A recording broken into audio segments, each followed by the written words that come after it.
Once upon a time, this horse was feared and thought to be crazy,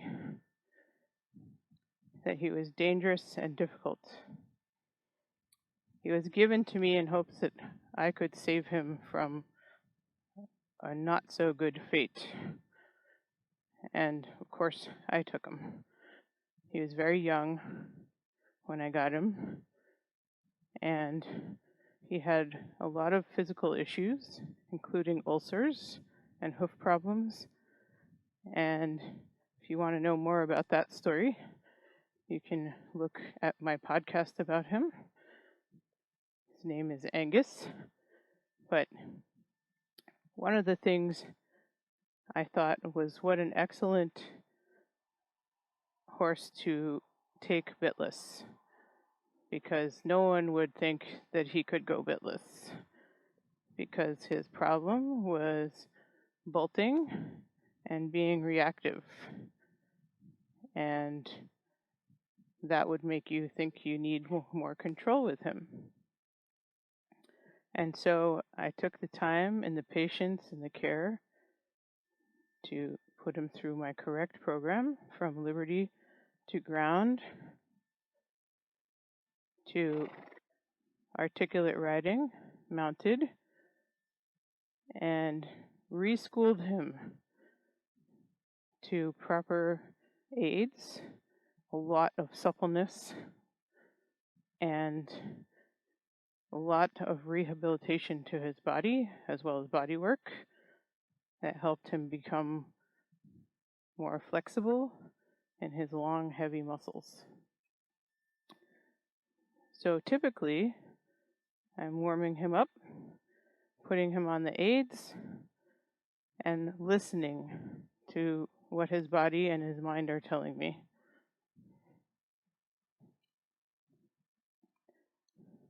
Going to do a basic warm-up, but I like to show this type of horses because people would be afraid to take him bitless typically, and if they did, they would put more leverage on him. And right now, he's riding in my bridle, a simple bridle with no leverage, because he knows how to ride off my seat, which I stopped him there, and simply putting him on the aids.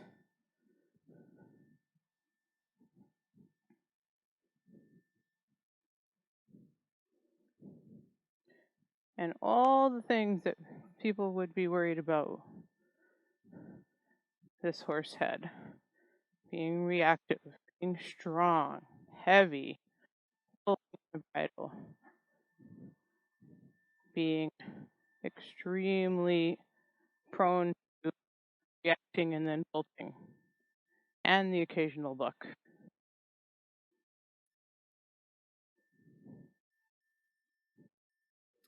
But he is the example of what can be done with time, patience, love, and a great trusting relationship.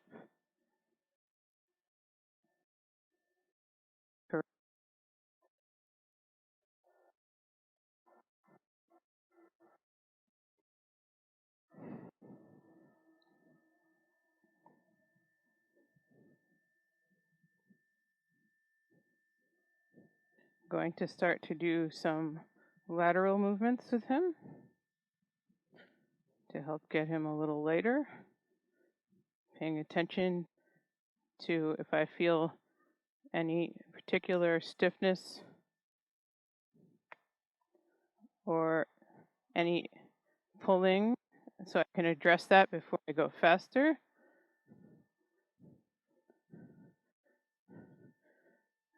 If I feel like I have a horse that's leaning on one more than the other, then I have to do some suppleness work.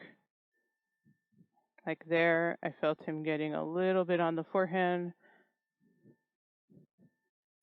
to shoulder in positioning. which lightens him up. And when I give, he follows that feel down, which is nice.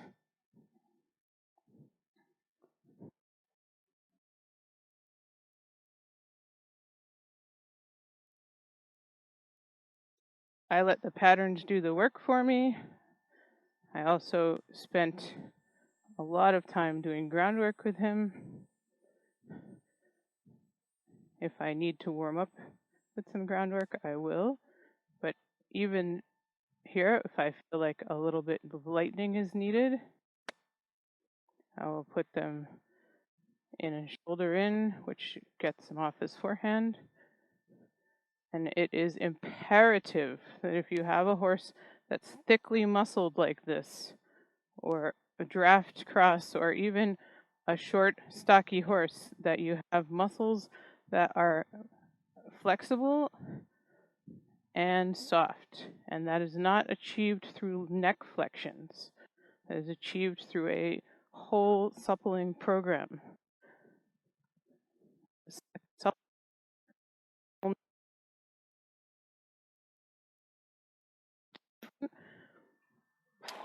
Then you will not have your horse's hindquarters or middle. It's very important to work on these exercises on both sides equally. And if you're doing them correctly, your horse will get rounder and lighter in the bridle. So sometimes when you practice these exercises, you won't feel the horse lighten up because they're not truly performing the movement right. For example, right now he still feels quite heavy. And when I get that left hind in position, there I have round and soft. The reins feel light. And the reins are just giving me information. I can give and I can just follow, but I'm not using the reins.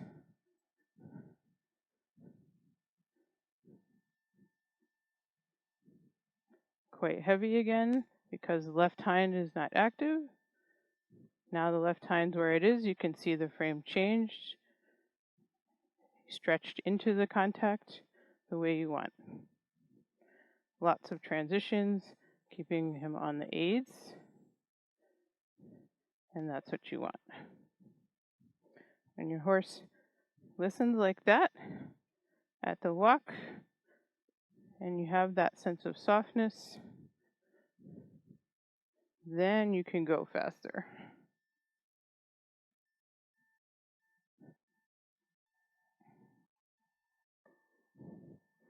If your horse is on your seat aids, then you should have no problem giving a little push into the trot,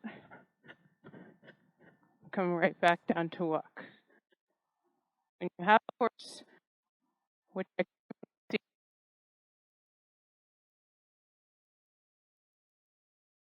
the horse, I'm making these little patterns.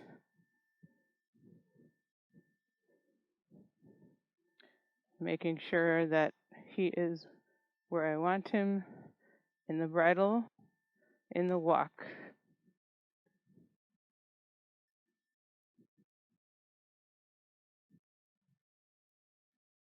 When he feels light, that's the time to pop up into the trot. Simple trot transitions. When I stabilize my seat, he comes back.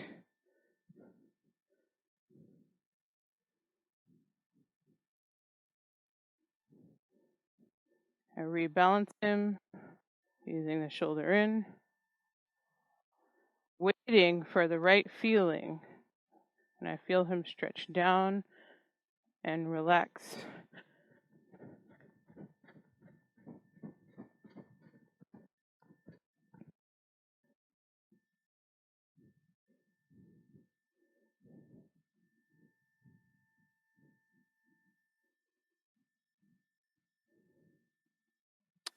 horse's hindquarters being supple is imperative to your horse coming from back to front in his riding.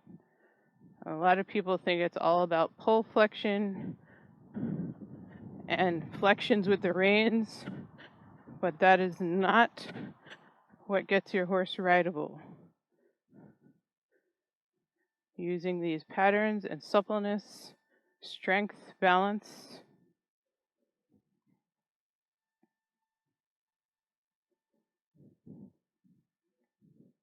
being able to do shoulder in, haunches in,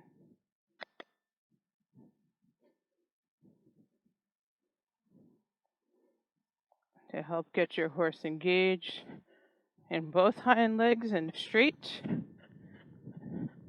And this is a horse that has a straight hind limb conformation, has some chiropractic issues that had to be addressed. Now I'm going into a shoulder in, haunches in pattern, which I love.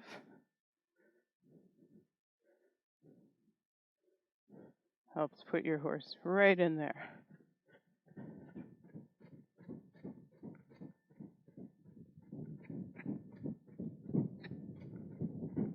Now I feel like we're on the aids. Let him trot on a little bit.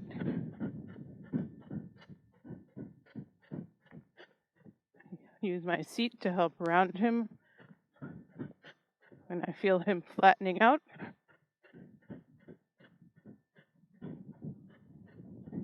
Seat is half halt is done through my seat and my core. You can feel him reacting to that.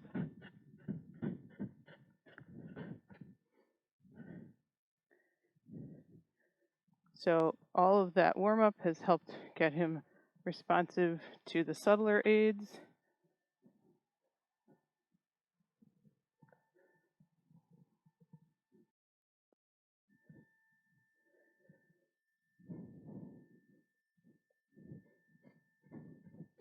So we can do this.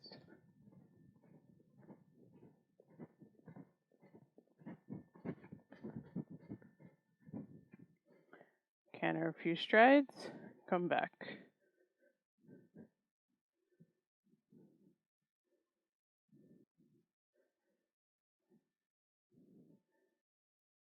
Keeping your horse using transitions, lateral work, making sure you have a good feel before you ask for something in the bridle. Your reins, feel your horse's body.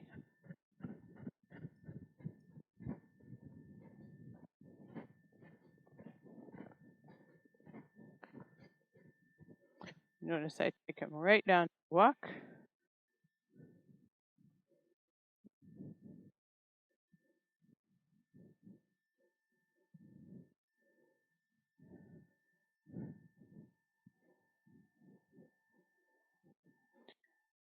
Shoulder in lightens him up. With the speed of the canter, get him a little heavy again. And the bridle, you'll notice it's going behind on the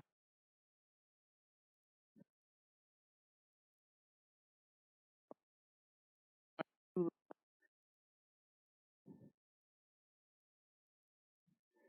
I use my half halt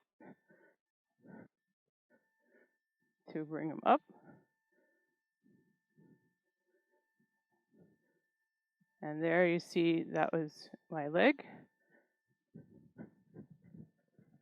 And get a nice uphill canter. So these are the type of transitions that help get your horse. A horse like this, if this horse can get light and responsive and rideable, then so can yours.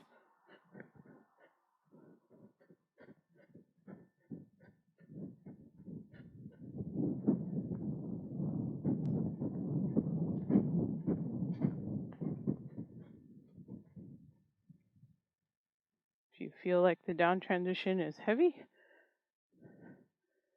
Take him back into shoulder in.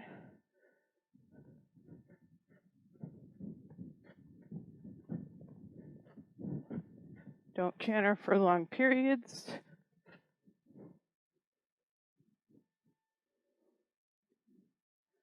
When your horse feels like light in those short canter transitions, then go for longer and longer canters. That's also when your horse gets fit to carry the balance.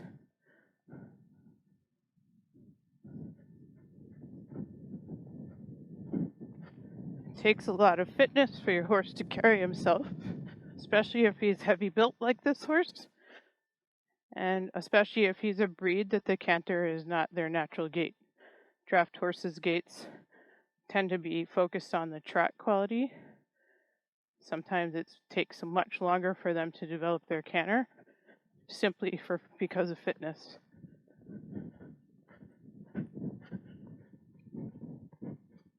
And now I feel like I have nice transitions for a horse like this.